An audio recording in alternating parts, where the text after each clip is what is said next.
that 130 and point 130, see 130 is any point. 130 is any point on the line. It's not a specific point. And this is your direction vector. So then, if that's the direction vector, what is 130? Is any point on the line. 130 is any random point on the line. Point Q is 11 minus 1, 3. Correct? And point P is exactly perpendicular. They've given you. It's closest. So the closest distance is the perpendicular distance. So when you have your parametric form, your x is equal to 1 plus lambda, your y is equal to 3 plus lambda, and your z is equal to 2 lambda. So you assume that. So assume your x, it lies on the line. Na? So you assume your this and your x, y, z becomes the coordinates, where lambda is to be determined. So you're finding value of lambda so that it's perpendicular. And then we use the direction vector. My direction vector is 1, 1, 2.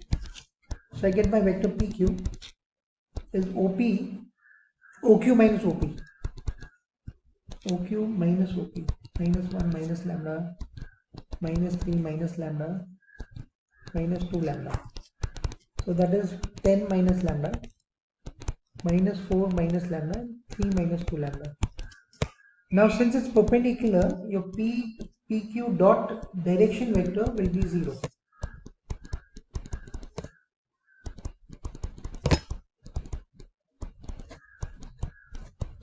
One, 1, 2 will be 0. So A1, A2 plus B1, B2 plus C1, C2 is equal to 0. So that will be how much? 12. 2. Minus 6 lambda is equal to minus 12, correct? So lambda is equal to 2. Now as your lambda is 2, you put it back now. So you want the coordinates of P. So what is the coordinates of P be? 1 plus lambda, 1 plus 2, 3 plus lambda, 3 plus 2, and 2 lambda, 2 into 2. So P ka coordinate is 3, 5, 4. A vector is perpendicular to both L and line passing through PQ. Find a vector which is perpendicular to both. So how do you calculate direction vector? Direction vector? Is it like x? Which one are you talking? Which direction vector? How do you calculate direction vector? You can subtract the two vectors. So if you want a direction vector of PQ, so you take the vector PQ itself. You subtract. Yeah. So we know now P is 3, 5, 4. And Q we know is 11 minus 1, 3. So vector PQ would be, you do this minus this. That's your direction vector as well. Yeah. So that's 8 minus 6 and minus 1. That's your direction vector in PQ. What's your direction vector of the line?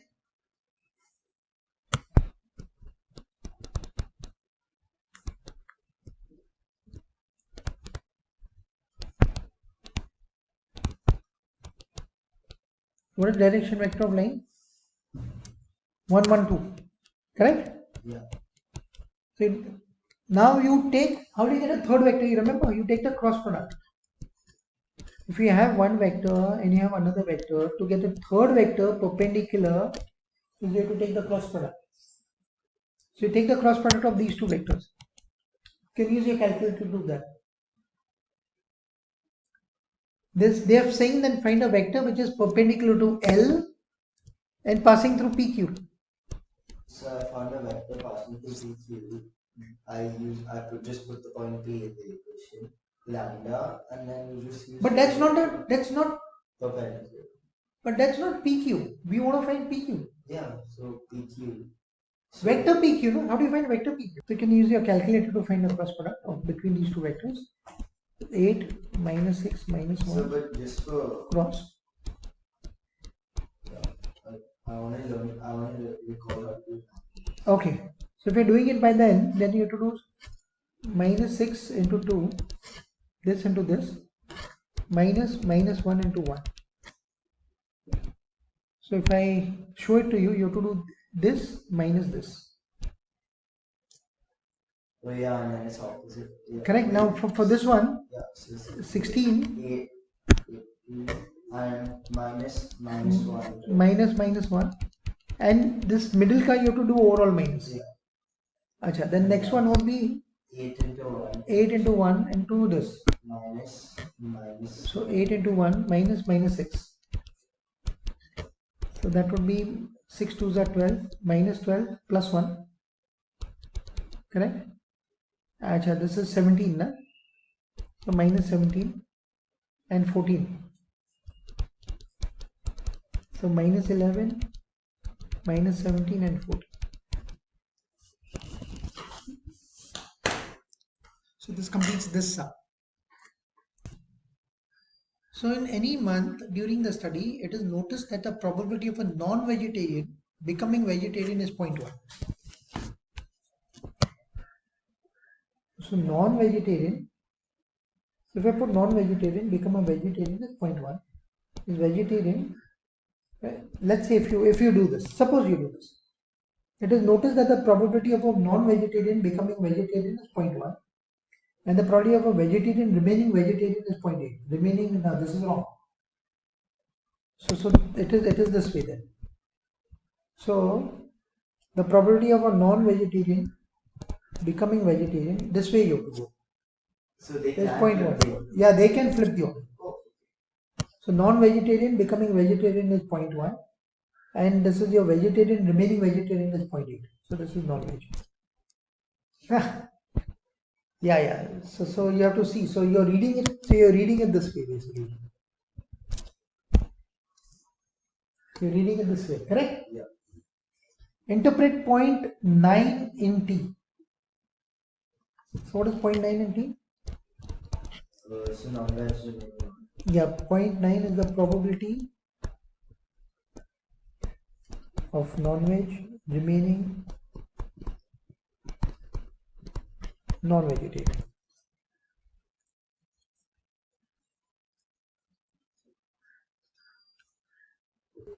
Yeah, so we find the eigenvalue. So what we do is determinant of t minus lambda I is equal to 0. You have to find a, so determinant of t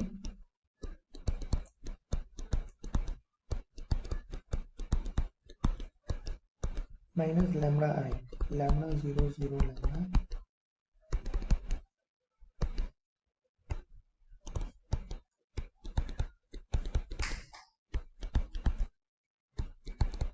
0.2.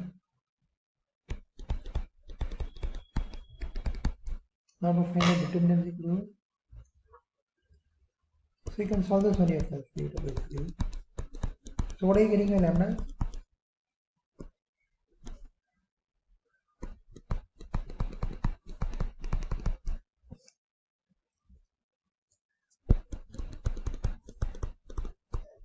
All lambda is equal to 1. Correct? 7 over 10. Yeah. I'm assuming your calculations are right. Huh? Now what do you do? So what is the eigenvalue? So basically what you do is, so your 0.8, 0.1,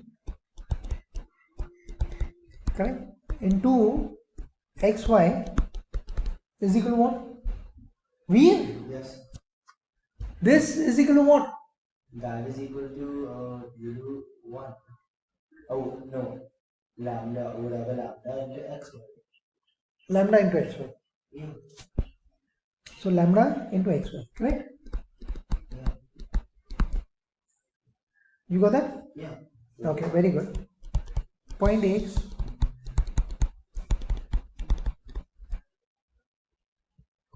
So what are you getting? Yeah, I got that. 0.1x is equal to minus 0.1y.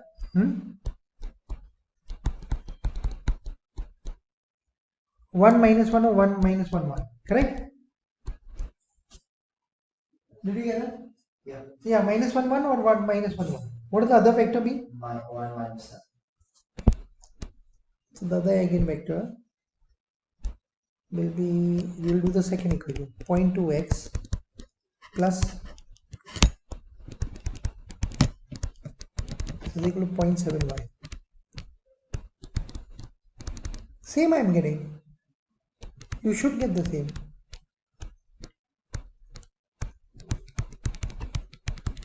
Correct? Now you take 1. So this will be that.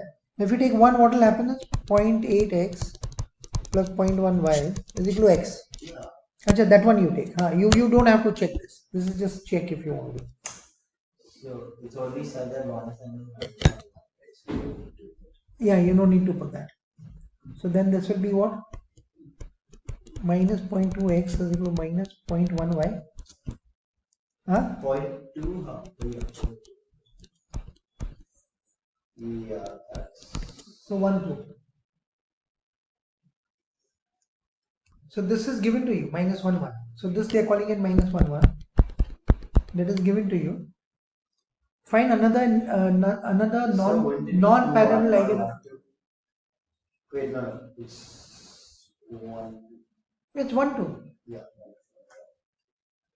Find another non-parallel eigenvector, interpret it in context. So 1, 2.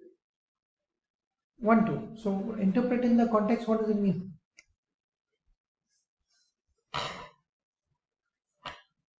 It's a wedge, non-wedge. So in the context of interpreting, so that means if you have this transition matrix, correct, and you multiply that by the eigenvector, you will get the eigenvalue. What's the eigenvalue we got? 1, na? Eigenvalue is 1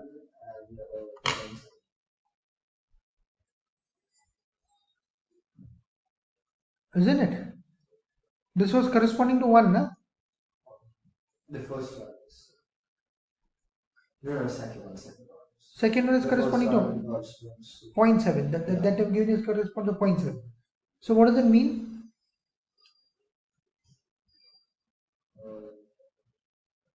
Is this the steady state? Because if you do this into this plus this into this, that's 1. If you do this into this plus point, yeah. So is that the steady state? Because when you're multiplying this by the transition matrix, this is remaining the same. Right?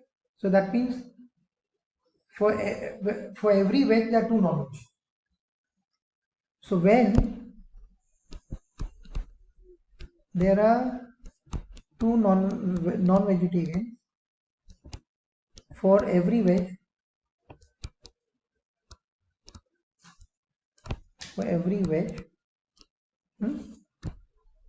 the transition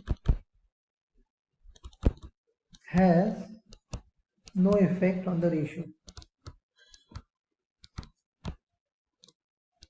Correct? Yes, sir. It won't have effect on ratio, then it will remain as that. Yeah. So when Jeff plays basketball, the number of shots he takes during any 6 minutes of play can be modeled by Poisson distribution. So Poisson distribution is one mean, you know that, huh? Yeah. So X is the 6-minute play and the number of shots in 6-minute play. Number of shots in 6-minute play. Correct? So X follows a Poisson distribution with mean as how much? 2.5. Find the probability that Jeff takes less than 7 shots during any 12 minutes of play. So you scale up. So Yeah. 12 minutes play, so y if you call it? 5. So 5. So find a probability that y is less than 7. 0.76. So use your calculator and get 0.76. So you just enter the value. But did you scale up the thing? Yeah. So it's less than 7, so you put up the 6. Yeah, less than 7 means you put upper 6. So lower 0, upper you'll put 6 because you want less than 7.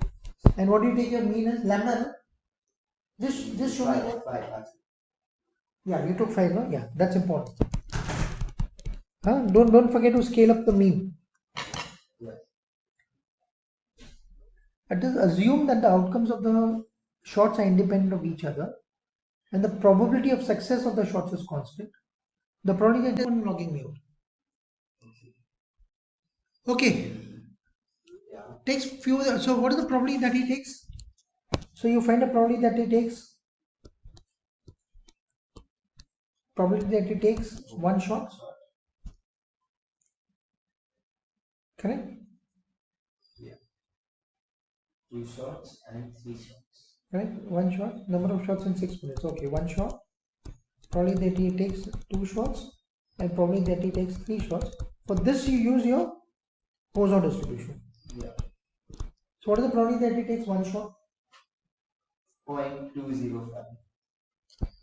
0.205. They take more significant figures, right? 205. 2, oh yeah, at least 5 significant figures. Then he takes 2 shots. 2.25651. No, 0.25652. Okay. Probably that he takes 3 shots. 0.2321376. 0.21376. Acha, now listen, this is probably that the number of shots he takes. No, yeah. Now he is successful at least. He is successful at least once. Yeah. So that means he takes one shot and so for this you will use binomial. So binomial, he takes one shot and is successful once. Correct? Yeah. How much is that? Do binomial?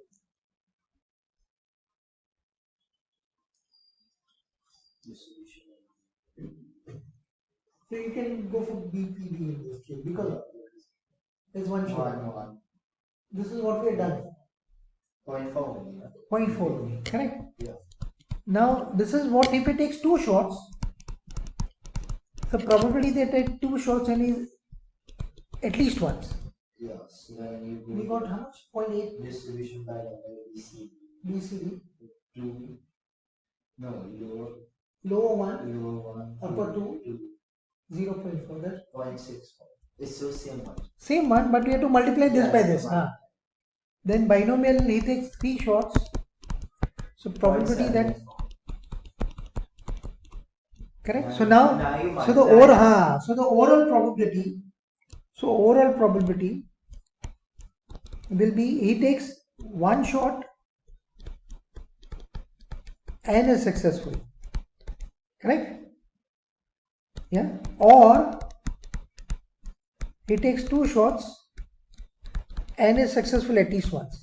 6-4 this is.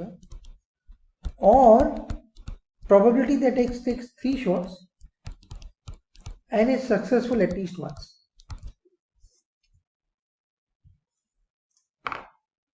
.414. Very tough, Samir. Very tough. I mean, you have to think.